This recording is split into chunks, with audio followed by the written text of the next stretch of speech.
नमस्ते प्यारे बच्चों, कैसे हैं आप सब। प्यारे बच्चों, आपके परिवार में आपके माता पिता, भाई बहन और दादा दादी रहते होंगे और जब परिवार में कोई फैसला लिया जाता होगा तो पहले उस पर चर्चा की जाती होगी, फिर एक आम सहमति बनती होगी, उसके बाद ही कोई फैसला लिया जाता होगा। और बच्चों, इसी प्रकार विद्यालय में भी हमारे अधिकारी, प्रधानाचार्य, हमारे टीचर्स और पर्यावरण सहायक मिलके कुछ फैसले लेते हैं और इस प्रकार से विद्यालय में कार्य होता है।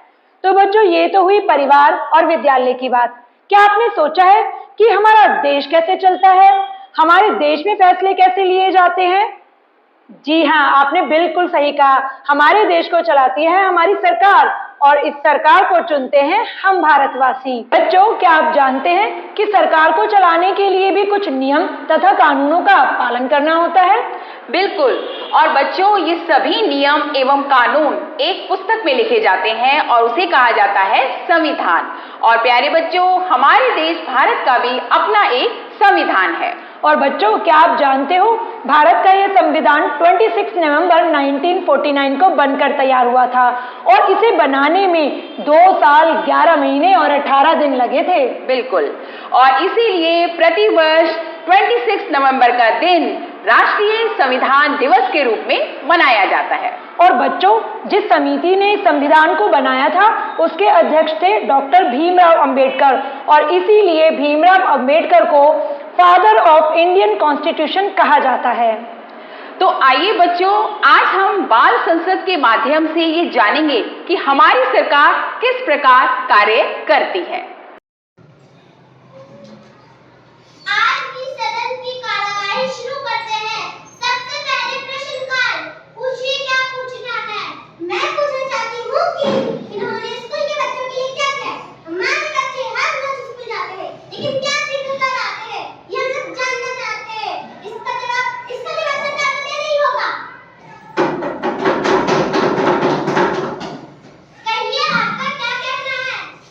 मेरे विद्यालय की सरकार हमेशा बच्चों की उन्नति के लिए कार्य करती है और करती ही रहेगी।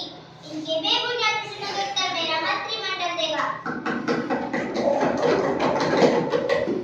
मैं बताना चाहती हूँ कि हमने स्कूल में इंडोर गेम और आउटडोर गेम की व्यवस्था की हुई है और कुछ दिनों पहले खो-खो का मैच भी करवाया था।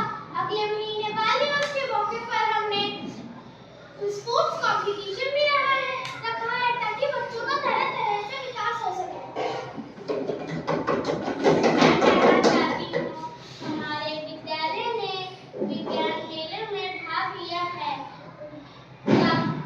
ये वह गर्व की बात है कि हमारे विद्यालय में एक्सपेरिमेंट और एक्टिविटी कराई जाती है।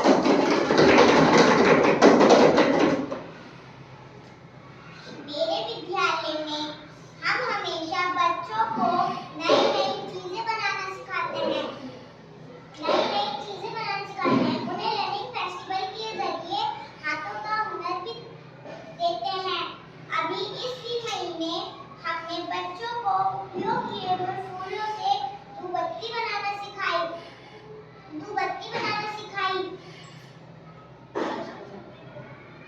और हर्ष के साथ बताना चाहूंगी कि बच्चों को बल्ब ऑर्डर्स भी मिल चुके हैं। मैं बताना चाहती हूँ कि हमारे स्कूल में एल्बेंडाजोल और आयरन की गोली बनवाई है ताकि हर एक बच्चा स्वस्थ रह सके।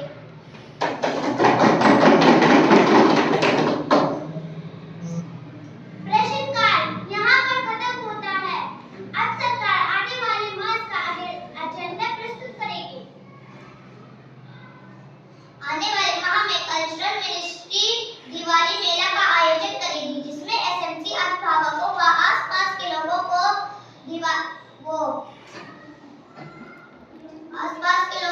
विद्यालय के मेले में भाग लेने का मौका मिलेगा। बाल दिवस यानी 14 नवंबर को विद्यालय में स्पोर्ट्स डे का आयोजन किया जाएगा। एजुकेशन मिनिस्टर बच्चों की पढ़ाई व आने वाली परीक्षा को हर तरह की तैयारी को देखेंगे। इस एजेंडे पर हम सदन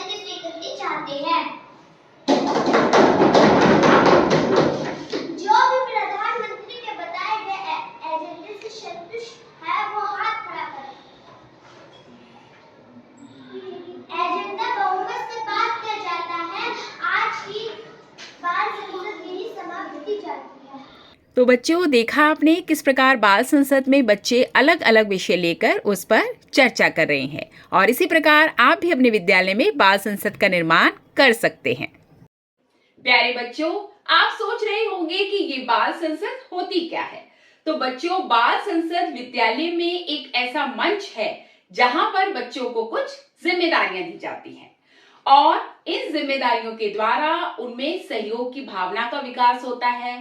वे समय के महत्व को समझ पाते हैं, वे सही फैसले ले पाते हैं, सही गलत की पहचान कर पाते हैं, और इसी के साथ साथ उनमें लीडरशिप क्वालिटी का भी विकास होता है।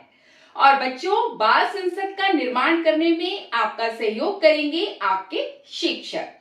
तो बच्चों, बाल संसद में बच्चों को कुछ पद दिए जाएंगे, जैसे किसी बच्चे को प्रधानमंत्री, किसी को उप प्रधानमंत्री, इसी तरह से खेल मंत्री, शिक्षा मंत्री, जल एवं कृषि मंत्री और स्वास्थ्य एवं स्वच्छता मंत्री बनाए जाएंगे।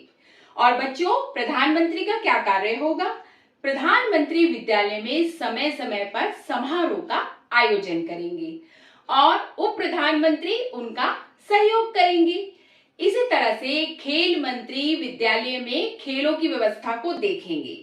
शिक्षा मंत्री ये देखेंगे कि शिक्षा में हम और क्या क्या सुधार कर सकते हैं, और इसी के साथ साथ जल एवं कृषि मंत्री विद्यालय में जल की व्यवस्था को देखेंगे, और इसी के साथ साथ स्वास्थ्य एवं स्वच्छता मंत्री विद्यालय में बच्चों के स्वास्थ्य और साफ सफाई का ध्यान रखेंगे। इस तरह से बाल संसद का निर्माण करके हम विद्यालय के लिए कई अच्छे कार्य कर सकते हैं, और जिस तरह से बाल संसद कार्य करती है, इसी प्रकार हमारे देश में हमारी सरकार भी कार्य करती है।